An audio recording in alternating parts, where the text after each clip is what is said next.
राधे राधे दोस्तों, welcome back to my channel movies fit Hindi. आज मैं आप लोगों के लिए लेके आई हूँ रिसेंटली रिलीज़ हुआ साउथ का एक हॉरर मूवी जो साउंड बेसिस के ऊपर बना है।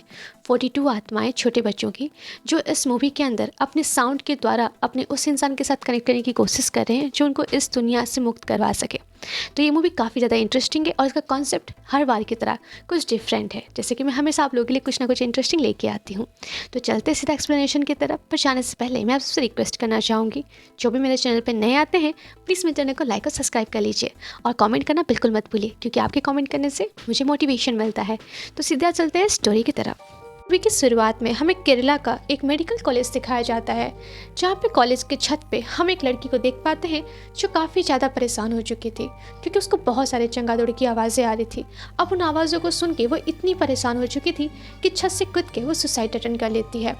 और उसी के तुरंत बाद हमें बताया जाता है एज अ व्यूअर्स कि वो लड़की तो एक सपना देख रही थी, पर जैसे कि वो आँख खोल के नोटिस करती है उसके आसपास बहुत ज़्यादा हलचल है। और एज अ व्यूअर्स और उस लड़की को ये बताया जाता है कि जो सपना अभी उसने वो देखा था, सेम वैसा ही एक लड़की ने उसी कॉलेज की स्टूडेंट जो है छत से कूद के अपनी जान दे दी थी।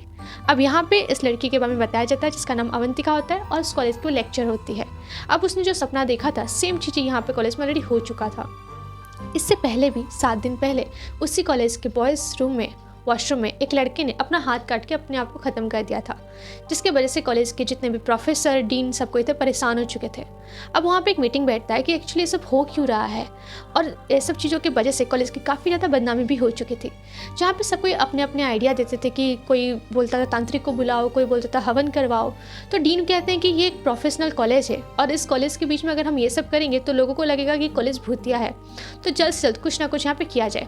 तो एक प्रोफेसर वहाँ पे उनको सजेस्ट करते हैं कि गोस्ट हंटर को बुलाया जाए, क्योंकि वो लोग साइंस पर भी बिलीव करते हैं और ऐसे चीज़ों को वो नोटिफाई भी कर पाते हैं। जिसके बाद यहाँ पे प्रिंसिपल को जो सही लगती है। और इसी बीच में सीन को शिफ्ट किया जाता है सीधा मुंबई में, जहाँ पे हम रुवीन नाम के एक गोस्ट हंटर को देख पाते हैं, जो फिलहाल एक घर में एक छोटी सी बच्ची के गोस्ट से बात कर रहा होता है। जहाँ पे उसको ये पता चलता है कि कुछ टाइम पहले ही एक छोटी सी बच्ची का वहाँ पे जान जा चुका था, जिसके बाद वो अपने पेरेंट्स से काफ़ी ज़्यादा गुस्सा थी, क्योंकि उनके पेरेंट्स ने उसका एक छोटा सा डॉल लेके बाहर फेंक दिया था, जिसकी वजह से उस छोटी सी बच्ची की आत्मा को ये लगा था कि उसके पेरेंट्स उसको भुला चुके हैं। अब यहाँ पे रोविन उनके फैमिली मेम्बर्स को वो डॉल ला के देता है और साथ ही साथ उनको ये कहता है कि बच्ची की आत्मा नाराज़ हो गई थी पर अभी वो मान चुकी है। अब यहाँ पे तुम उनकी आत्माओं से डरो मत, उनकी फीलिंग्स को समझने की कोशिश करो। उसके बाद रोविन को उसी कॉलेज के बारे में पता चलता है जहाँ पे उसको बुलाया गया था। अब रूबिन नेक्स्ट डे उस कॉलेज के लिए निकलता है और सीधा जाके उस कॉलेज के डीन से मुलाकात करता है, जहाँ पे डीन उसको ये कहते हैं कि आप जैसे भी करके इस कॉलेज का एक ऐसा रिपोर्ट बनाइए कि इस कॉलेज में कोई भी भूत प्रेत कुछ भी नहीं है, ये कॉलेज बिल्कुल नॉर्मल है। फिर रूबिन कहता है कि ऐसा बिल्कुल नहीं हो सकता, क्योंकि मैं जो काम करता हूँ वो काफ़ी सही ढंग से करता हूँ और यहाँ पर जो सच होगा मैं वही प्रूव करके दूंगा। उसके बाद डीन भी उसको कुछ कहते नहीं है और कॉलेज में उसको एक रहने के लिए गेस्ट हाउस भी दे देते हैं। इधर हम डीन को देख पाते हैं जो उस कॉलेज के जो ऑनर थे उनको फ़ोन करके ये कहते हैं कि मैंने एक गोस्ट हंटर हायर कर लिया है, आप निश्चिंत रहिए, कॉलेज के बारे में जल्द से जल्द ये सारे मैटर को हम यहाँ पे सॉर्ट आउट कर देंगे। एज अ व्यूअर्स हमें पता चलता है कि रूबिन जहाँ पर रहा करता था, जिस गेस्ट हाउस में रह रहा था, वहाँ का एक नौकर था जिसको उसने सजेस्ट किया था कि उसके साथ रहे, क्योंकि उसको भूत प्रेतों में काफ़ी ज़्यादा बिलीव था। और एक कॉलेज का काम करने वाला आदमी अगर उसके साथ रहे तो कॉलेज के बारे में छोटी मोटी चीज़ें जो वो मिस कर सके वो सबको वहाँ पे बता सकता होगा, जिसकी वजह से रोबिन उसको अपने साथ रख लेता है। यहाँ पे रोबिन जाता है सीधा कॉलेज में और उस 2 बच्चों के जिन्होंने सुसाइड किया था, मुकेश और श्वेता, ये दोनों इंसान ऑलरेडी यहाँ पे सुसाइड कर चुके थे, जिनके क्लासमेट से जाकर उन लोग के बारे में पूछताछ करता है, जहाँ पे उसको पता चलता है कि जो श्वेता नाम की लड़की थी वो काफ़ी खुश मिजाज किस्म की लड़की थी, उसको कभी कोई स्ट्रेस नहीं था, पर मौत से पहले कुछ दिन पहले से वो काफ़ी ज़्यादा परेशान होकर रहने लगी थी। उसको थोड़ा सा भी कोई साउंड आ रहा था वो काफ़ी ज़्यादा परेशान हो जाती थी। जब रोबिन उसके डेस्क पर जाकर चेक करता है तो वहाँ पर एक अलग सा सिम्बल होता है, जिसको देख के वो काफ़ी ज़्यादा वरीड करता है कि ऐसा सिम्बल इस कॉलेज में कहाँ पर हो सकता है। रोबिन को एक शॉकिंगली बात पता चलती है, जो श्वेता के टीचर थी मतलब अवंतिका लेक्चर, वो काफ़ी टाइम से क्लासेस अटेंड नहीं करते, इनफैक्ट श्वेता की मौत के पास से। जिसके बाद वो सीधा जाते हैं अवंतिका से मिलने के लिए और उसे पूछताछ करने लगता है। बट अवंतिका से डॉक्टर होने के साथ साथ एक टीचर भी हुआ करती थी, जिसकी वजह से वो यहाँ पे रूबिन को डांट देती है कि तुम यहाँ पे ढूंढने क्या आए हो, भूत ढूंढने आए हो या फिर मेरे साथ बातचीत करने आए हो। और इसी बीच में वो ये भी कहती है कि तुम लोगों को यहाँ पे धोखे में रखते हो, क्योंकि भूत प्रेत नाम का ऐसा कोई चीज़ होते ही नहीं है। यहाँ पे सब अंधविश्वास है। इनफैक्ट वो ये भी रिवील करती है, ना वो भूत मानती है ना भगवान मानती है, वो किसी चीज़ को नहीं मानती है, और इसी बेसिस पे ये एक दिन प्रूव करके भी रहेगी। जिसके बाद रवीन उसको ये कहता है कि मुझे ये बताओ कि तुम्हारी जो स्टूडेंट्स थी उन लोगों का नेचर कैसा था, उनका फ्यूचर, मतलब कोई भी पास्ट में ऐसा कुछ चीज़ें थी जो उनको काफ़ी ज़्यादा तकलीफ दे रही थी। अवंतिका ये कहती कि ऐसा कुछ मुझे पता नहीं है, और वैसे भी मैंने 2 दिन की छुट्टी ली थी क्योंकि मुझे अपने कुछ पर्सनल काम भी करने थे, मुझे कुछ प्रोजेक्ट बनाने हैं जिसके ऊपर मैंने को काम करना है, और इसलिए मैं छुट्टी ली थी। और ये कहते हुए वो वहाँ से निकल जाती है। अब रूबिन सीधा जाता है पुलिस स्टेशन, जहाँ पे उस केस के दोनों फाइल्स को काफ़ी ज़्यादा अच्छे से ध्यान से पढ़ता है, जहाँ पे उसको शॉकिंगली एक बात पता चलती है कि मुकेश और श्वेता दोनों के कान से खून निकल रहा था।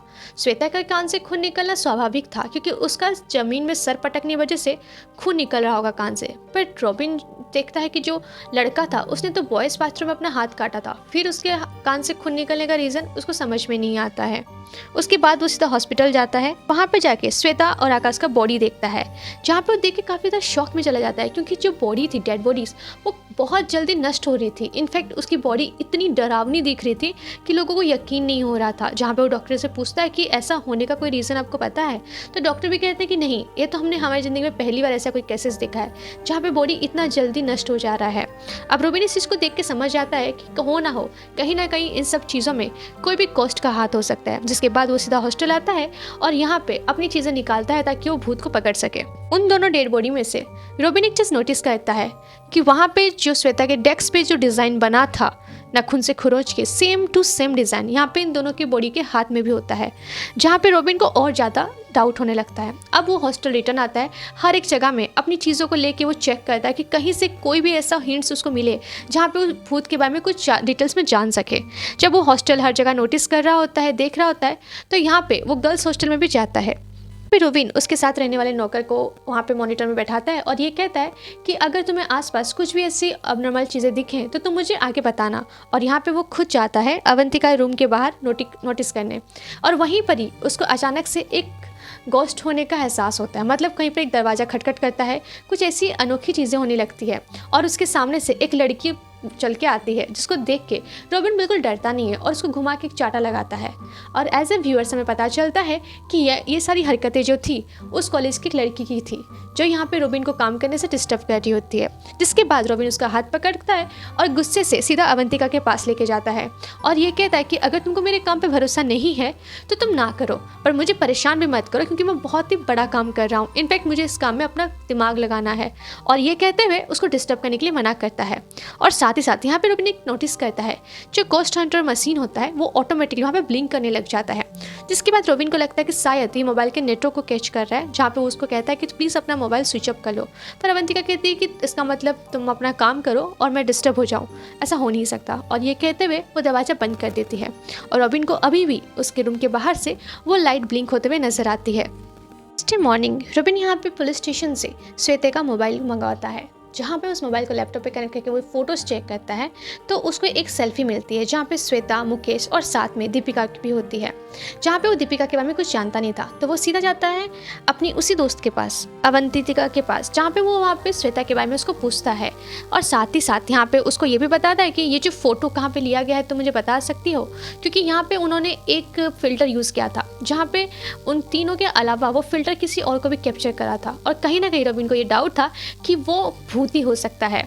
जिसके बाद उसके दोस्त अवंतिका कहती है कि मुझे इसके बारे में पता तो नहीं है, पर हाँ दीपिका के बारे में उसको कुछ जानकारी नहीं होने के बावजूद वो अपने किसी दोस्त को फ़ोन करती है और साथ ही साथ उसको दीपिका के बारे में पूछती है, जहाँ पे उसको पता चलता है कि दीपिका वर्तमान हॉस्टल में है नहीं, क्योंकि छुट्टी होने की वजह से वो अपने बॉयफ्रेंड से मिलने के लिए गई है। और उसका बॉयफ्रेंड का नंबर तो नहीं होता पर उसको एड्रेस जरूर मिल जाता है। अब रोबिन सीधा उस लड़के के हॉस्टल में जाता है, जहाँ पर उसको पता चलता है कि दीपिका यहाँ पर आई तो थी अपने बॉयफ्रेंड के साथ हॉलीडे मनाने के लिए, बट कल लास्ट से वो गई हुई है जो अभी तक रिटर्न नहीं आई है। और यहाँ पर इन दोनों का फ़ोन स्विच ऑफ आ रहा होता है। जिसके बाद रोबिन उस हॉस्टल के जो वॉचमैन उसको बता के जाते हैं कि अगर दीपिका रिटर्न आती है रात को तो उसको इन्फॉर्म करें। और उसी रात को हम दीपिका को रिटर्न हॉस्टल आते हुए देख पाते हैं। जैसे कि वॉचमैन उसको आते हुए देखता है तो वो रोबिन को तुरंत कॉल करता है और इन्फॉर्म करता है कि दीपिका हॉस्टल में अभी तुरंत एंट्री की है। और इसी बीच में हम अवंतिका को देख पाते हैं जो रात को सो रही होती है और अचानक से उसको फिर से एक सपना आता है जहाँ पे वो अपने आप को फांसी में लटकते हुए मरते हुए देख रही है। और तुरंत उसकी नींद खुलती है और उठ के सोचती है कि मैं रोबिन को इस बारे में कॉल करके इन्फॉर्म करूँ। बट कॉल करने से पहले वो कॉल डिस्कनेक्ट कर देती है और ये सोचती है कि कहीं ना कहीं मैं उसकी कही हुई बातों को सच कर रही हूँ। इनफैक्ट वो जो कहता है, यकीन करता है भूत प्रेत पे, मैं उसकी बातों पे यकीन करने लगी हूँ। और अपने मेल ईगो के वजह से वो उस कॉल को डिस्कनेक्ट करती है और रोबिन को कॉल भी नहीं करती है। इधर रोबिन जैसे हॉस्टल में आके एंट्री करता है तो उसको यहाँ पे दीपिका की लाश दिखती है जो पेड़ में लटकी हुई थी। क्योंकि एज अ व्यूअर्स हमें दिखाया जाता है दीपिका जब कॉलेज के अंदर एंट्री कर रही थी उसको फिर से चंगादड़ की बहुत सारी आवाज़ें आती हैं और यहाँ पे वो इतना परेशान हो जाती है कि उसका बॉडी ऑटोमेटिकली अकड़ने लगता है। उसके हाथ से जैसे कोई मिल बहुत ही ज़बरदस्ती वो टैटू बना रहा था जो सिंबल दिख रहा था और वो अपने आप को वहाँ फांसी लगा कर ख़त्म कर देती है। इस चीज़ को देख के यहाँ पे रोबिन भी काफ़ी ज़्यादा घबरा जाता है। अब रोबिन वहाँ पे खड़ा होकर सोच रहा होता है कि अभी तक जो चीज़ों को मैं सुसाइड समझ रहा था वो एक्चुअल में सुसाइड था नहीं, क्योंकि कोई आत्मा है जो इन लोगों से ज़बरदस्ती इनको फोर्सफुली अपने आप को ख़त्म करने पे मजबूर कर रही है। और इसी बीच में हमें दूर में और एक काला जादू करने वाली औरत को दिखाया जाता है जो फ़ोन में किसी से बात कर रही थी और उसकी बातचीत से ऐसा लग रहा था कि कहीं ना कहीं दूर से बैठ के इस चीज़ों में काला जादू का भी यूज़ हो रहा है। नेक्स्ट डे मॉर्निंग पुलिस आती है, यहाँ पे दीपिका की लाश को पेड़ से उतार के हॉस्पिटल लेके जा रही होती है और उसी बीच में रोबिन नोटिस करता है कि उसके हाथ में भी सेम सिंबल बना था जो पहले 2 लाशों में बनी हुई थी।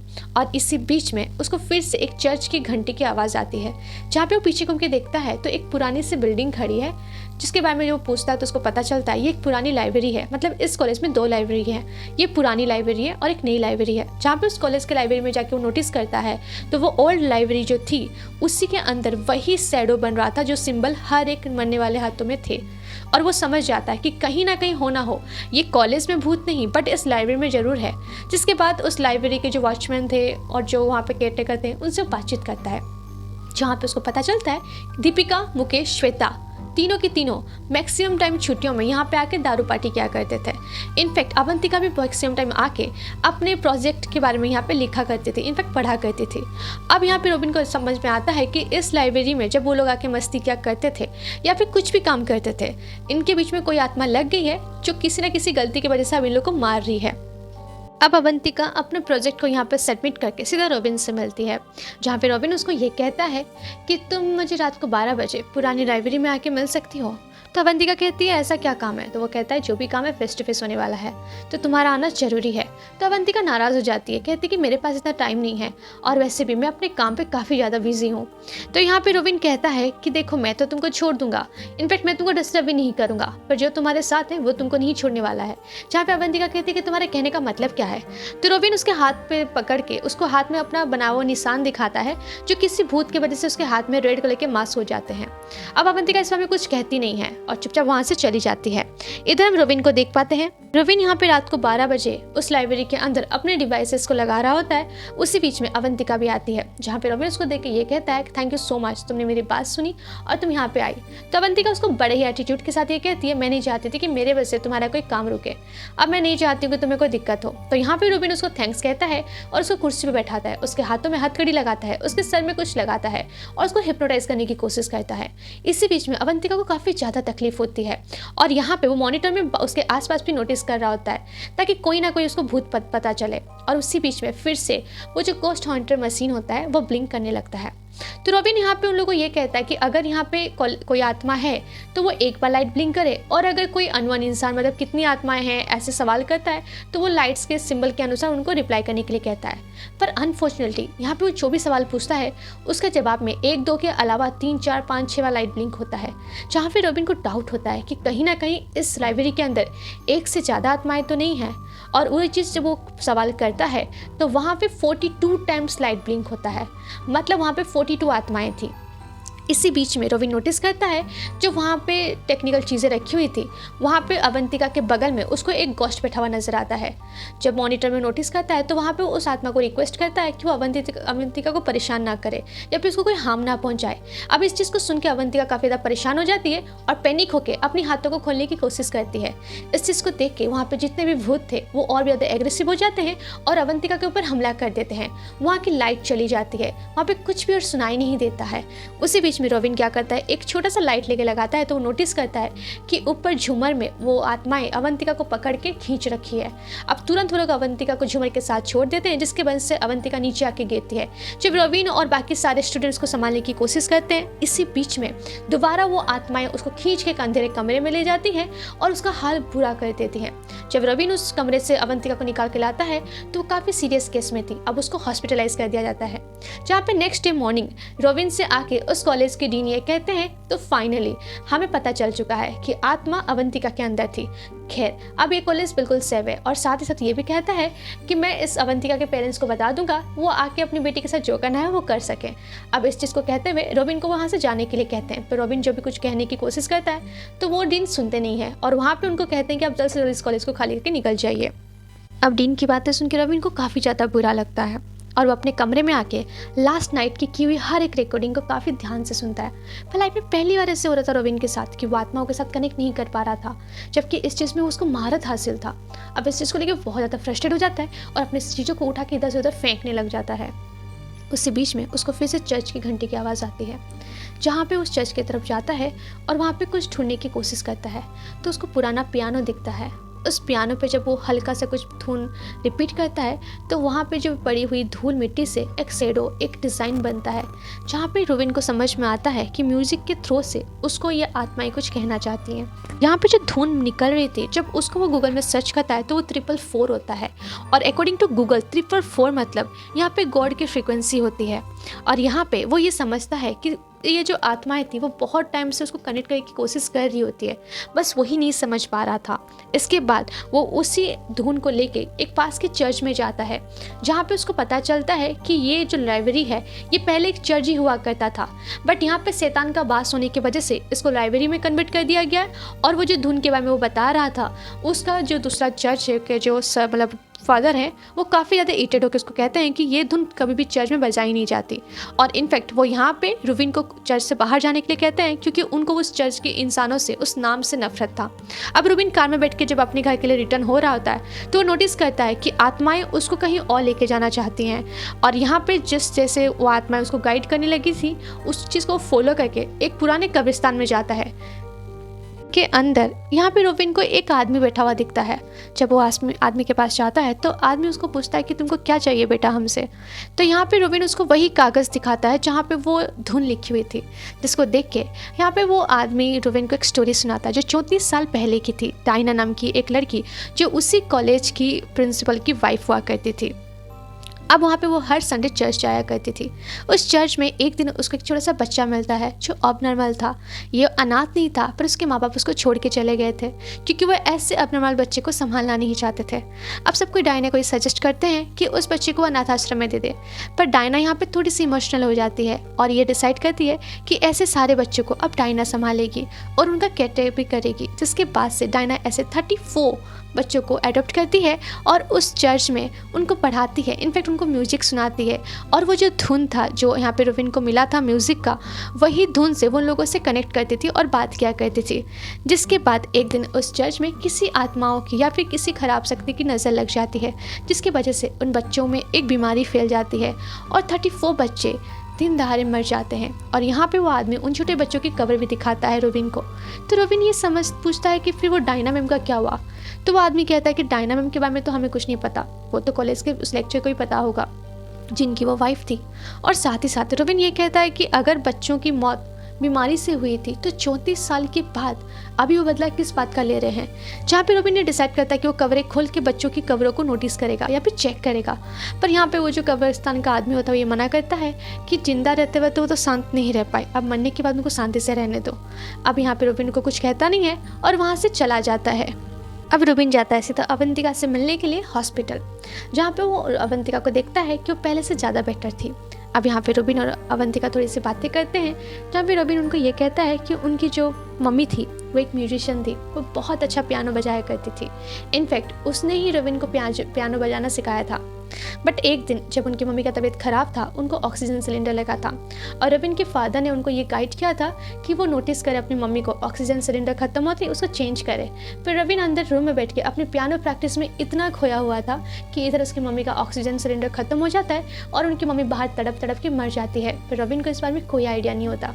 अब इस चीज़ के लिए रविन अपने आप को हमेशा गिल्ट फील करता था और अपने आप को हमेशा कोसा करता था कि उसने म्यूज़िक के वजह से अपनी मम्मी को खो दिया था और इसी के रीज़न की वजह से उसको म्यूज़िक से नफरत हो जाती थी। इनफैक्ट वो म्यूज़िक को उसके बाद से कभी नहीं बजाया। बट इस बीच में एक दिन उसकी मम्मी की आत्मा उसके सामने आती है और उसको बताती है कि इसमें तुम्हारी कोई गलती नहीं थी, मेरी मौत आई थी और मैं चली गई। और यहाँ पे वो रूबिन को मतलब क्लियर करने की कोशिश तो करती हैं, बट रूबिन को ऑलरेडी नफरत हो चुकी थी, जिसकी वजह से आज तक उस चीज़ को, उस ट्रॉमा को भुला नहीं पा रहा है। अब इसी बीच में हमें उसी कब्रिस्तान का सीन दिखाया जाता है जहाँ पे पता नहीं उस चाचा को क्या हो जाता है। वो अचानक से एक कुराड़ी उठाते हैं और जाते हैं उस मिट्टी को खोदने में जहाँ पे उन छोटे बच्चों की लाशें दफनी हुई थी। जब वो लाशों को निकालने की कोशिश करते हैं, उनकी कब्रों को खोलते हैं, तो वो नोटिस करते हैं कि वहाँ पे बच्चों की लाशें तो हैं ही नहीं। वहाँ पे एक डब्बे में चमगादड़ को डाला गया है। अब चमगादड़ों को डाल के उस डब्बे में जब वो हाथ निकालते हैं डब्बे को बाहर, तो अचानक से उनको बहुत सारी चमगादड़ों की आवाज़ें आती हैं और वो अंकल की वहीं पर ही मौत हो जाती है, कान से खून निकलने की वजह से। उसके बाद हमें हॉस्पिटल का सीन दिखाया जाता है जहाँ पे रूबिन ऑलरेडी सोफे में सो रहा था और अवंतिका भी अपने बेड पे रेस्ट कर रही होती है।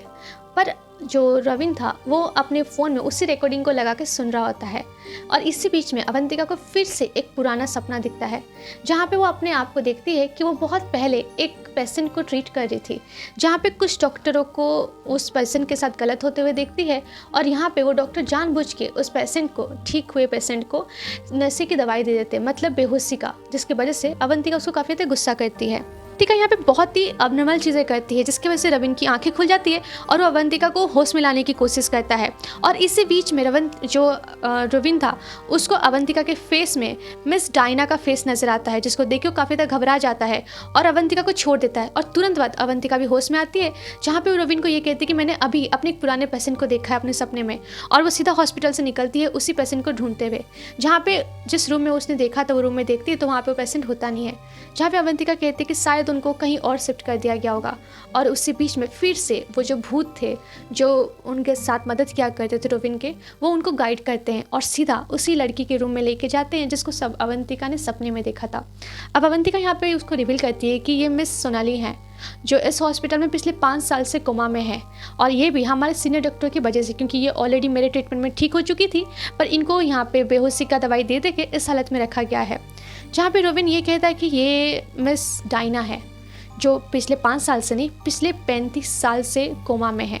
अब यहाँ पे रविन को समझ में आता है कोई ना कोई गहरा राज इस बीच में जरूर दफना हुआ है। अब अवंतिका और रॉबिन दोनों जाके उसी हॉस्पिटल के रजिस्ट्रेशन को चेक करते हैं जहाँ पे उनको शॉकिंगली ये पता चलता है श्वेता, दीपिका और यहाँ पे वो लड़का तीनों मिलके उसी पेशेंट को मैक्सिमम अपने सीनियर के कहने के अनुसार उसको यहाँ पे एनेस्थीसिया का हेवी डोज दिया करते थे।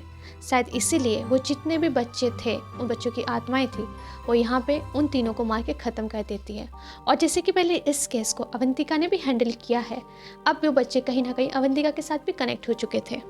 रविन काफ़ी ज़्यादा गुस्सा हो जाता है और अवंतिका को ये कहता है कि तुम लोग एनेस्थीसिया का हैवी डोज देके यहाँ पे डायना को ख़त्म कर चुके हो। जहाँ पे अवंतिका ये कहती है कि वो मरी नहीं है, वो अभी भी जिंदा है, बस वो कोमा में है।